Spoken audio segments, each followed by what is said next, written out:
Hey, David from Extreme Home Arcades here with a tutorial video. I wanted to update these and get you a new one here for resetting your controls and getting your I-PAC reset. So I'm going to go through that here and show you how to do that real quick. So I'm just exiting out of Big Box here. We don't want to be in Big Box. You can be in it, but it's just running in the background and we don't need it. So let's just exit out of that. Just go to your exit screen and go down and select exit. And that'll put us back on our desktop and then we can work from here. So I'll let my photographer zoom in here, but I'm just going to click down on my Windows icon down here. We're just going to move over to the left, click on the start, and then we're going to change, click on this nice little Pac-Man icon here for change I-PAC defaults. And the reason that you do this, if you just want to reset your I-PAC, or if for some reason your controls are going haywire, sometimes I get reports from customers that their controls are just sending out shortcuts and doing weird things. Instead of just troubleshooting that on a much bigger scale, it's easier just to reset the I-PAC. So we can just click on this little guy here, change I-PAC defaults. That's going to bring up our little I-PAC thing here. It's going to show you the controller board that's basically mounted right under your control panel here. That's controlling all your joysticks and your buttons. It doesn't control your trackball or your spinner and other analog devices, but just your joysticks, buttons, player, 4-player or 2-player. Whether you have a 4 or 2, it'll change this picture. This is an I-PAC 4, for example, on this MegaKit XL. But if you have a 2-player panel, it'll look similar, just less inputs. So what I'm going to do here is I'm going to go up to the File. I'm going to go to Open. And then on the left column here, you're going to see where you can scroll down here a little bit. Maybe I'll even make this a little bigger just so you can see it.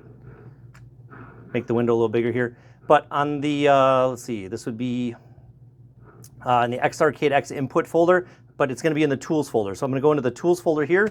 There's a shortcut right here. And then it's going to show you all the files in here. We're going to go to where it says X-Arcade X input. And then you're looking for this new map, no conflicts IPC file.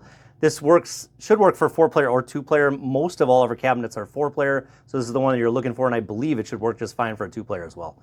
So if you select that one, it's going to automatically load it. It'll say a file successfully loaded.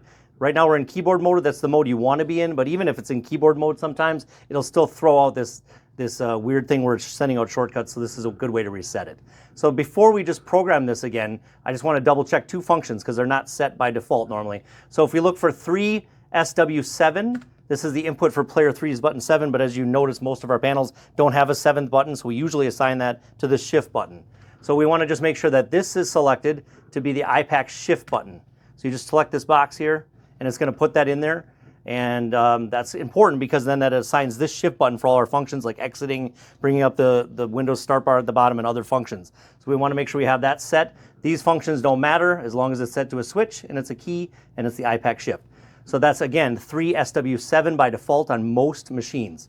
If there's another one that it might be a different option, call me and we'll talk about it. But for the most part, unless you have 8 buttons on player 3 and 4, which would have something different, usually it's always 6.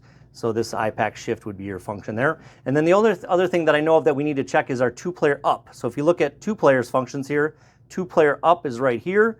I'm going to select that. Its normal outputted function is R. That's good. We want to make sure it's a switch output, key output, yes. And then we got to change this shifted function to the left win function. So if you kind of scroll down here, you can see all the different functions. And towards almost 3/4 of the way down, you'll see the L win function. That's the Windows key. So basically what it means is when you hold down this shift button and push up on player 2's joystick, it's going to bring up our Windows start bar down there, which we want just to exit out of things, be able to get in and out of Big Box really easily, that kind of thing. So we want to make sure that's L win. Again, switch key. Primary is R, and then your shifted function for player 2 up will be your left Windows key. You could set it to right Windows key. I don't think it makes any difference, but that's it. Don't click on this. This only applies just to the previous one that we set. Once that's all assigned here, I'm going to go up here. I'm going to click File. I'm going to go to Force Board Reconfigure.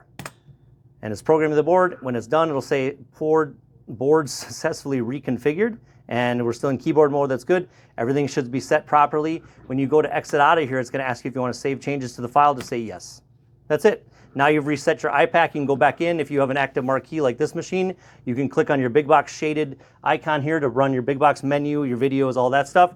If you have a normal build without the active marquee, just click on your little blue Rubik's Cube down here. That'll relaunch Big Box without rebooting your machine.